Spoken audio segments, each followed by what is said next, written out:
pagi, salam sejahtera bersama saya Nala Huda bertemankan rakan setugas Afizi Azaman di Awani Pagi dengan pelbagai berita menarik di astroawani.com yang kita nak kongsikan. Kita akan mulakan dengan perkembangan COVID-19 seperti biasa. Kita akan lihat kepada statistik luar negara dan juga dalam negara, dan selepas itu kita juga akan lihat kepada perkembangan politik negara yang masih lagi tidak reda-reda. Tapi sebelum itu, kita nak lihat jumlah kes positif COVID-19 di seluruh dunia yang kini melebihi 5.76 juta.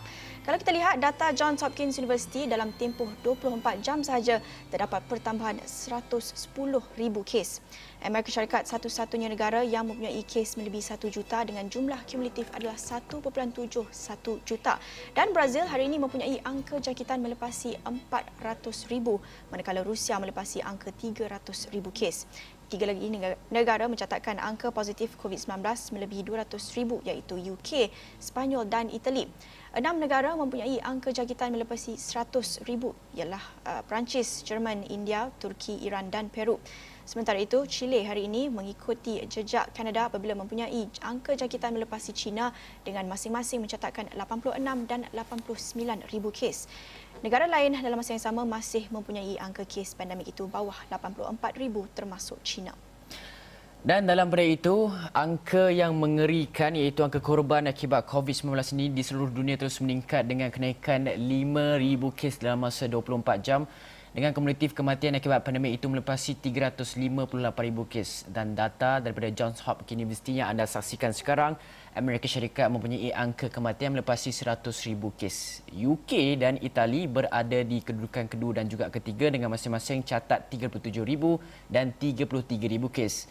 Manakala negara yang keempat dan juga kelima adalah Perancis dan Sepanyol dengan masing-masing merekodkan 28,000 dan 27,000 kes. Sementara Brazil berada di kedudukan kelima, angka korban melebihi 25,000 kes. Dan dalam berita itu, dunia juga menyaksikan perkembangan yang positif. Pesakit yang telah sembuh daripada pandemik ini adalah sebanyak 2.38 juta yang telah pun sembuh dan dibenarkan discharge pulang ke rumah masing-masing. Dan dalam berita itu, kita nak juga melihat kepada kes baru di dalam negara. Semalam kita mencatatkan satu angka yang bagi saya sangat positif. Sejak beberapa lama kita berada pada paras 2 digit dan akhirnya sejak daripada 2 hari lepas kita catatkan 15 kes yang pada awal kemarin dulu, dan semalam kita catatkan 10 kes baru COVID-19 dilaporkan melibatkan 10 kes penularan tempatan, di mana 5 kes adalah bukan warga Malaysia. Dan Ketua Pengarah Kesihatan Datuk Dr. Nur Hisham berkata pada masa yang sama 86 kes dilaporkan telah pulih dan dibenarkan keluar di hospital. Dan seperti yang anda saksikan sekarang di paparan televisyen anda, 10 kes baru, 86 kes telah pun sembuh. Tiada kematian direkodkan semalam dan jumlah kematian kekal sebanyak 115. Jumlah kes yang telah pun sembuh mencapai 6,169 bersamaan dengan 80%. Dan jumlah yang masih lagi aktif dirawat di hospital adalah sebanyak 1,345 dan jumlah keseluruhannya adalah 7,629 setakat semalam. Itulah yang bagi saya pencapaian yang sangat-sangat baik untuk kita terus bergerak, tetapi harus kita ingat bahawa COVID-19 ini perang melawannya masih lagi berlanjutan, masih lagi lama. WHO sendiri katakan kemungkinan mengambil masa bertahun-tahun. Dan dalam masa yang sama, apa ceritanya, kemungkinan orang ramai tertanya-tanya apa selepas PKPB yang akan berakhir pada 9 Jun nanti, Nala? Baik, saya kira seperti biasa kalau kita lihat kes-kes ini semakin menurun, mungkin ramai yang semakin mengambil mudah terhadap pandemik COVID-19 ini. Mungkin ramai yang rasa lebih yakin untuk keluar dan tidak mengambil secara serius risiko jangkitan COVID-19 ini. Namun apa yang dikongsikan semalam juga, sekiranya kes positif kekal rendah dalam tempoh 2 minggu lagi, iaitu selepas sambutan perayaan. Ini adalah tempoh yang amat penting kerana kita diberikan kelonggaran untuk melakukan aktiviti menziarah dan sebagainya, diberikan kelonggaran untuk berada berada bersama 20 orang pada satu masa, dan ini mungkin dapat meningkatkan sedikit jangkitan atau risiko jangkitan itu, tapi kita tidak tahu lagi apa impaknya. Kita akan dapat tahu dalam tempoh yang akan datang ini. Jadi KKM akan menentukan apa langkah seterusnya dalam pelaksanaan PKPB melihat kepada tempoh ini. Kata Ketua Pengarah Datuk Dr. Nur Hisham, beliau memberi indikasi bahawa jika kekal 2 digit rendah ataupun 1 digit, kita harap dapat saksikan itu, lebih banyak sektor sosial akan dibuka, termasuklah pendidikan. Kita dengar kenyataan beliau. So the strategy of applying the CMCO is we can see is fruitful. But the question is, when are we going to improve further or change the strategy? Our concern is the festive season. Now, next week and the following week, if we can monitor the cases daily and if we can sustain our achievement in terms of the daily cases, if we can continue to have lower double digit or even a single digit, then on the 9th of June, we will make a decision, which means if we can sustain until 9th of June, taking into account of the festive season, then perhaps we will open up more social sector as well as the education sector. So the timing is important. Timing tu penting, dan dalam tempoh 2 minggu ini adalah tempoh yang sangat-sangat crucial, sangat penting untuk Kementerian Kesihatan memantau pergerakan statistik kes baru di Malaysia sama ada kekal 2 digit yang rendah 10 kes ataupun 1 digit di bawah 10 kes itu, untuk melihat kepada PKPB itu sama ada ia akan berakhir ataupun tidak, ataupun masih lagi PKPB tetapi sektor-sektor akan mula lagi lebih banyak dilonggarkan, seperti sektor pendidikan, sektor-sektor lain juga yang akan mula saya kira boleh diberi beroperasi semula. Dan dalam masa yang sama, kita tahu apabila kita berkunjung ke sesuatu tempat, terutama sekali dalam memasuki premis-premis perniagaan, kita selalu catatkan nama dan juga nombor telefon untuk rekod sekiranya ada kes positif yang berlaku di dalam premis tersebut. Dan kita tahu penggunaan pen itu menjadi pertikaian, sama ada boleh atau tidak berkongsi dan sebagainya. Dan ada yang membawakan kebimbangan berkongsi pen yang sama.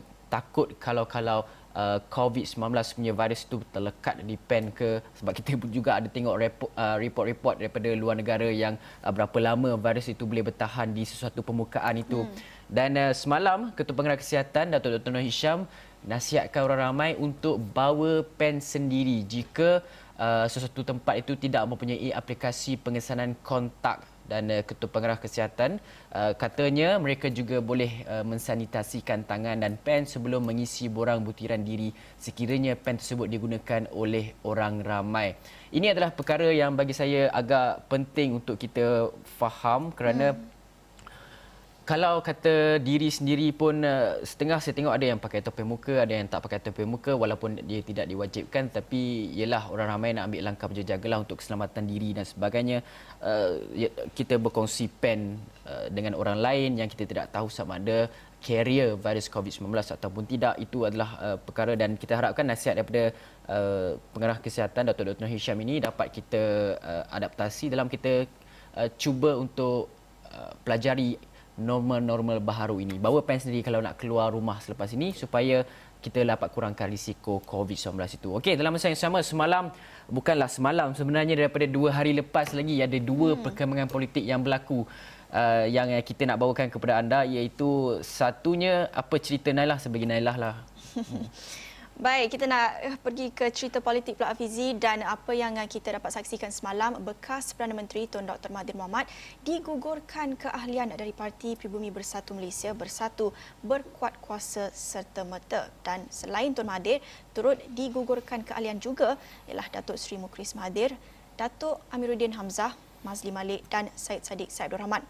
Perkara tersebut dimaklumkan oleh Setiausaha Kerja Bersatu Kapten Muhammad Suhaimi Yahya. Yang ini kita simpankan cerita ini dahulu, kemudian mungkin Hafizi boleh ceritakan selepas ini. Tetapi beliau menerusi surat kepada 5 ahli parlimen tersebut menyatakan keguguran ini pada Khamis, dan kelima-lima ahli parlimen bersatu itu digugurkan atas alasan enggan duduk di blok kerajaan ketika sidang parlimen 18 Mei lalu.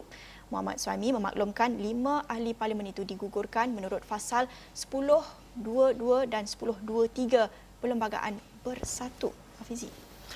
Ya, betul tu. Dan dalam masa yang sama, Tun Dr. Mahathir Mohamad dengan keempat-empat ahli parlimen yang dikatakan digugur daripada keahlian bersatu enggan menerima pengguguran keahlian mereka yang dianggap bertentangan dengan undang-undang, dan satu kenyataan yang dikeluarkan bersama-sama mereka pada lewat malam semalam, kesemua mereka akan menggunakan saluran undang-undang yang berkaitan untuk pertahankan hak mereka dan juga ahli kaum B. Dan kata kenyataan itu juga mereka tidak setuju dengan tindakan keahlian mereka dalam bersatu terhenti serta-merta apabila hak membela diri dan juga memberi penjelasan itu dinafikan, dan mereka turut menegaskan surat yang ditandatangan individu yang tidak diberi kuasa di bawah Perlembagaan Parti Bersatu, tambahnya lagi takrifan berlaku pelanggaran peruntukan 10.2.2 dan 10.2.3 Perlembagaan Bersatu adalah tidak munasabah untuk mereka dikatakan telah keluar parti. Dan dalam masa yang sama juga, semalam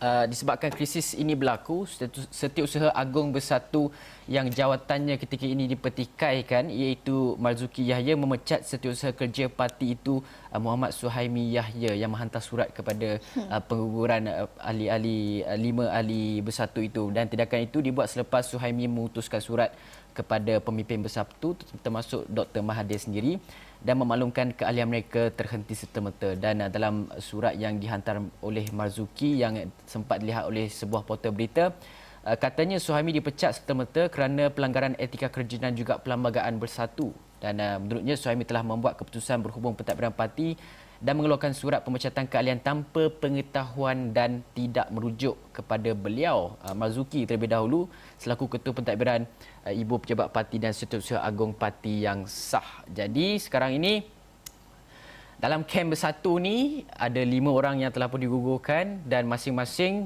menyatakan bahawa mereka masih lagi memegang jawatan yang dipegang mereka dalam Bersatu, tiada pengguguran berlaku. Dan lagi sebuah pihak lagi yang dipimpin oleh Datuk Tan Sri Muhyiddin Yassin menyatakan bahawa Tan Sri Muhyiddin Yassin adalah pengerusi Bersatu, orang kata pemangku pengerusi Bersatu. Itu yang sedang berlaku. Jadi untuk kita nak lihat perkara ini sama ada yang mana satu betul, yang mana satu salah, kita dengar sendiri apa kata Syed Ahmed Abbar, iaitu pengerusi sama ada pengerusi Parti Pribumi Bersatu Malaysia itu kosong atas sebab tertentu, termasuk keahlian yang digugurkan akan dipangku oleh Presiden ataupun tidak.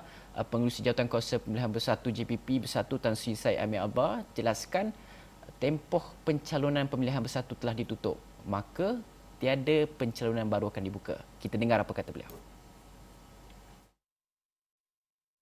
Dia kalau apa tindakan yang dibuat itu benar kan, dan dia mempunyai kesahihannya, maka orang yang walaupun dia menang tanpa bertanding, siapa pun di peringkat bahagian ke di peringkat mana, tapi kalau keahliannya telah dia dibuang daripada parti, maka orang itu tak boleh lagi mengambil jawatan itulah. Jadi bermakna jawatan itu kalau dia menang tanpa bertanding, jawatan itu jadi kosong.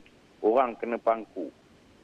Itu kalau macam presiden dia kena memangku jawatan. Semua orang yang nak bertanding jawatan atau memegang jawatan dalam parti, tak kira mana peringkat, dia mestilah mempunyai keahlian yang sah.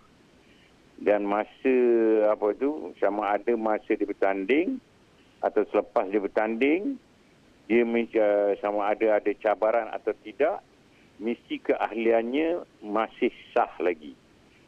Jadi sesiapa juga yang keahliannya sudah tergugur dengan cara apa sekalipun, kalau dia gugur, itu penggugurannya sah, maka tak boleh berpegang apa-apa jawatan. Okey, kita tak tahu lagi yang mana betul, yang mana salah, tetapi apa pun kita harap kami akan cuba menghubungi beberapa individu termasuk peguam-peguam untuk kita melihat sama ada peraturan-peraturan parti ini yang mana satu yang betul. Adakah Tun Dr. Mahathir Mohamad masih kekal sebagai pengerusi Bersatu ataupun jawatan itu telah pun digalas ataupun dibangku oleh Tan Sri Muhyiddin Yassin, dan sama ada kelima-lima ahli pemimpin Bersatu ini betul digugurkan secara sah ataupun tidak. Okey, dalam masa yang sama, Nailah, apa cerita 129? Baik, sebelum ini menular di media sosial nombor 129. Jadi kita nak dapatkan ataupun dengarkan apa pandangan Menteri Kanan Datuk Seri Muhammad Azmin Ali, dan pandangan beliau adalah beliau tidak mengetahui dakwaan Pakatan Harapan telah mendapat sokongan 129 ahli parlimen bagi membentuk sebuah kerajaan baru. Katanya perbahasan mengenai perkara tersebut perlu dihentikan dan ini bagi menghormati titah Yang di-Pertuan Agong Al-Sultan Abdullah Riayatuddin Al-Mustafa Billah Shah. Dan Yang di-Pertuan Agong juga katanya dengan jelas telah menyatakan Tan Sri Muhyiddin Yassin layak dilantik sebagai Perdana Menteri kerana telah mendapat kepercayaan majoriti ahli Dewan Rakyat. Dan Azmin bercakap pada sidang media selepas lawatan kerja Menteri Perdagangan Antarabangsa dan Industri MITI bersama Menteri Besar Kedah di Wisma Darul Aman Alor Star pada Khamis. Tegasnya pihak yang mempertikai pelantikan Perdana Menteri ke-8 perlu memahami dengan jelas bahawa Muhyiddin hanya mengisi kekosongan yang ditinggalkan Tun Dr. Mahathir melalui satu proses telus yang dikendalikan sendiri oleh Yang di-Pertuan Agong. Dan sebelum ini, kalau kita lihat wujud desas-desus akan berlaku perubahan kerajaan sekali lagi selepas seorang blogger melalui media sosial dan terus menular. Katanya Tun Mahathir dan Datuk Seri Anwar Ibrahim telah mendapat sokongan yang mencukupi. Itulah nombornya 129 untuk membentuk kerajaan bagi menggantikan Perikatan Nasional. Dan kenyataan itu juga menyebut bahawa PH kini mempunyai sokongan 129 ahli parlimen dan akan memohon untuk menghadap Yang di-Pertuan Agong dalam masa terdekat. Dan ini untuk mempersembahkan jumlah sokongan selain Anwar juga kekal sebagai bakal Perdana Menteri. Itu yang dikongsikan, tapi tidak mendapat sebarang kesahihan atau tidak mendapat sebarang bukti. Tapi apapun telah mencetuskan sedikit mungkin ketidaktentuan ataupun mungkin menaikkan sedikit kebimbangan dalam kalangan ahli politik, kita tidak tahu. Dan tapi apa yang kita boleh jangkakan adalah kemelut ataupun percaturan politik ini tidak lagi berakhir di sini. Mungkin ini hanya membangkitkan semula, memulakan semula apa yang mungkin terhenti buat seketika apabila kita sibuk memerangi pandemik COVID-19 ini. Tetapi kemelut politik yang bermula pada hujung Februari lalu itu mungkin kita akan lihat dibangkitkan semula ketika ini. Baik, banyak lagi perkongsian politik dan juga COVID-19 kita nak bawakan kepada anda, tapi kita akan berhenti rehat seketika, kembali selepas ini.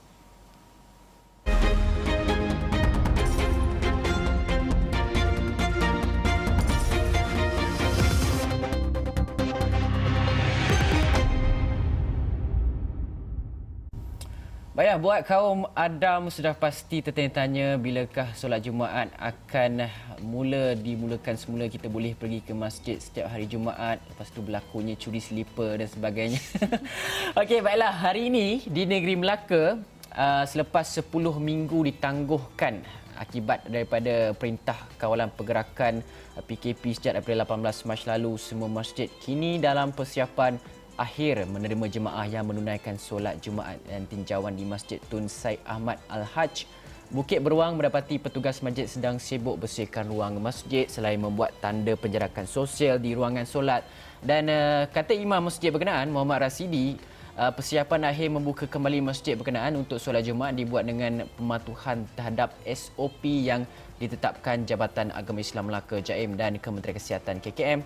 Semua jemaah juga diwajibkan membawa sejadah dari rumah selain mewajibkan penggunaan pelitup mulut ketika berada dalam premis masjid, dan kebenaran solat Jumaat diberikan Jawatan Kuasa Fatwa Negeri dengan syarat yang ketat. Dan ini termasuk membuat sistem penggiliran di setiap qaryah. Jawatan Kuasa Masjid juga akan membuat jemputan khas kepada 40 jemaah yang layak untuk menghadiri solat Jumaat berkenaan. Namun keutamaan akan diberi kepada ahli qaryah yang berusia 15 hingga 70 tahun yang akan direkodkan kehadiran selain menjalani ibadah dengan mengekalkan konsep penjarakan sosial. Lebih keperinciannya kita dengar ini. Pihak masjid juga mengadakan gotong royong untuk membersihkan kawasan dalam dan juga luar masjid bagi memastikan kebersihan masjid sentiasa terjamin.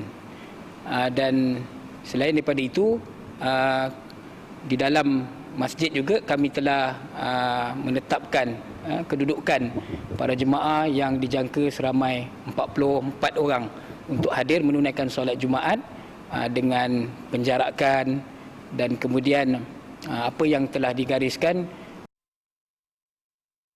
Okey, ni dekat Melaka perlu saya tekankan kat sini, kat Melaka, negeri-negeri lain masih lagi perlu menunggu Jabatan Agama Islam negeri masing-masing sama ada untuk membenarkan ataupun tidak membenarkan ataupun membenarkan, tapi mengikut SOP yang telah pun ditetapkan oleh MKN, KKM supaya kita dapat menghentikan penularan walaupun ketika masa kita beribadah. Okey, semalam ada satu tragedi yang berlaku. Nailah, apa ceritanya? Baik, semalam kita mengikuti perkembangan operasi mencari dan menyelamat 3 beradik mangsa lemas yang kami juga laporkan semalam telah pun selamat disemadikan. Ini merupakan kes 3 beradik mangsa lemas di Sungai Terengganu dan telah pun selamat disemadikan dalam satu liang lahat pada petang Khamis. Bagaimanapun, bapa kepada 3 jenazah itu sendiri, Muhammad Ismail, tidak dapat membawa jenazah anak-anaknya itu ke tanah perkuburan Nering, Kampung Rawai, Marang. Katanya, jika sebelum ini saya yang menghantar jenazah ke tanah perkuburan, namun dengan peristiwa yang terjadi, saya tidak mampu untuk melakukannya walaupun melibatkan anak sendiri. Itu adalah luahan bapa Muhammad Ismail, bapa kepada mangsa tragedi lemas yang melibatkan 3 beradik di Sungai Terengganu di Kampung Kuala Telemong pada Rabu. Dan pesara Tenaga Nasional Berhad TNB itu berkata semangatnya pada kali ini tidak kuat, biarpun itulah kerja yang dilakukannya sejak 4 tahun lalu. Menurut Muhammad, dia lega dan bersyukur selepas mayat ketiga anaknya berjaya ditemui pasukan penyelamat selepas lebih 18 jam bermula malam sebelumnya untuk melakukan operasi pencarian. Dan beliau turut berterima kasih kepada pasukan penyelamat dan juga penduduk kampung yang bertungkus lumus mencari anak-anaknya. Dan sehingga kini dia masih terbayang dengan keletah 3 anaknya dan yang menjadi harapan keluarga. Menurutnya, dia juga masih teringat ketiga anaknya itu yang sering mengatakan akan membantunya selepas ini, namun hasrat mereka tidak kesampaian selepas kesemua mereka terlebih dahulu meninggalkannya. Sementara itu, jenazah ketiga beradik itu akan telah pun dikebumikan seperti yang saya laporkan tadi dalam satu liang lahat pada petang Khamis semalam, dan kita nak dengarkan apa yang dikongsikan oleh bapa kepada 3 beradik itu. Lepas pada jumpa ni. Lepas pada jumpa ni sukalah, susah orang kerja habis dah. Tapi tengok lembek, tengok kanda 3 tu. Berasa juga. Berasa juga. Sebab kita bawa jenazah orang ni je kanda jatuh biasa. Tiba-tiba mak kita 3 ada kanda. Jadi berasa seketok gitu lah. Terasa jugalah. Gitu, terasa. Mak, biasanya Pok Mak bawa jenazah orang. Untuk kali ni mungkin Pok Mak nak buat kali akhir, Pok Mak nak bawa sendiri anak. Sudah suruh orang. Sebab ya? Sebab semangat dah apa kuat mulai. Okey, mengenai lemas ini, kita dapat saksikan peningkatan statistik yang mana sejak daripada tahun-tahun kebelakangan ini kes lemas sedang meningkat, dan kita harapkan supaya semua pihak mengambil tahu akan kawasan-kawasan mana kawasan merah yang dilabel sebagai kawasan merah yang selalu berlaku kejadian lemas supaya tidak mengunjungi kawasan tersebut. Dan diharapkan supaya mungkin sebagai ibu bapa dan juga sebagai orang dewasa itu sendiri, kita boleh nyatakan kepada anak-anak kita supaya ataupun berikan mereka belajar bagaimana untuk berenang, swimming class itu mungkin kita boleh pergi masuk supaya tidaklah kejadian yang tragedi seperti ini berulang kembali dalam kalangan kita. Biarpun biar orang kata anak-anak itu malas nak belajar renang dan sebagainya, tapi kita paksa supaya mereka ini satu hari nanti bukan saja dapat menyelamatkan diri mereka sendiri tetapi juga nyawa orang lain sekiranya terjadi kes-kes kecemasan. Okey, baiklah. Dalam masa yang sama juga di Malaysia, kita nak tekankan kepada anda semua bahawa ada 2 aplikasi yang sangat-sangat penting untuk kita semua download di dalam telefon pintar kita, iaitu satunya adalah aplikasi MySejahtera, MyTrace dan juga Gerak Malaysia. Ada 3, maaf, ada 3. Sebab saya sendiri pun tak download lagi. Okay. Ada 3 aplikasi MySejahtera, MyTrace dan juga Gerak Malaysia bagi memudahkan urusan, terutamanya ketika ingin memasuki pusat membeli belah ataupun restoran. Menteri Kanan Keselamatan Datuk Seri Ismail Sabri Yaakob berkata kerajaan juga tidak menghalang rakyat berbuat perkara sama terhadap aplikasi yang disediakan oleh kerajaan negeri. Jadi aplikasi-aplikasi ini adalah sangat-sangat penting untuk kita memahami urusan memudahkan kerja kita sama ada nak merentas negeri ataupun tidak sekiranya berlaku urusan kecemasan. Kemudian untuk memudahkan Kementerian Kesihatan Malaysia KKM mengesan kontak-kontak rapat ataupun kawasan-kawasan yang masih lagi berada dalam zon merah, zon jingga, zon kuning ataupun zon hijau. Dan ini memudahkan banyak perkara lah. Ini 3 aplikasi ini sangat penting untuk kita sama-sama download dalam telefon pintar kita, dan saya pun hari ini akan downloadnya juga. Dan seperti yang KKM sarankan juga, ini juga boleh dapat elakkan kita daripada menggunakan pen. Kita perlu berdaftar di premis perniagaan dan sebagainya, dan mungkin dapat mengurangkan lagi risiko jangkitan itu apabila menggunakan aplikasi ini. Jadi kita ramai-ramai gunakan aplikasi ini, dan mungkin kepada anak-anak di luar sana bolehlah bantu ibu bapa juga dan warga emas untuk tolonglah downloadkan aplikasi ini kepada phone mereka, dan juga ajar bagaimana agaknya untuk menggunakan ketiga-tiga aplikasi ini. Dan mungkin pihak kerajaan juga boleh pertimbangkan mungkin untuk gabungkan ketiga-tiga aplikasi itu dalam satu. Mungkin ramai yang mungkin confused bagaimana agaknya nak guna mana satu untuk fungsi apa dan sebagainya. Jadi mungkin boleh menyebabkan sedikit kekeliruan mana satu aplikasi nak digunakan, atau mungkin ramai yang phone pun tak ada space nak download 3 aplikasi yang berbeza. Ini satu faktor yang perlu dipertimbangkan juga. Tetapi kita harap dengan ini dapat memudahkan lagi kelangsungan hidup orang ramai apabila untuk adaptasi kepada normal baharu ini, nak keluar seperti biasa, tetapi dalam masa yang sama perlulah ikuti SOP yang ditetapkan dan ambil manfaat dengan aplikasi dan infrastruktur yang disediakan ini. Baik, jangan lupa saksikan Realiti Rakyat pada jam 8.30 nanti, dan juga buletin-buletin Awani seterusnya. Sekian saja daripada saya, Nala Huda. Saya Hafizah Zaman. Kita mesti menang. Assalamualaikum. Salam sejahtera.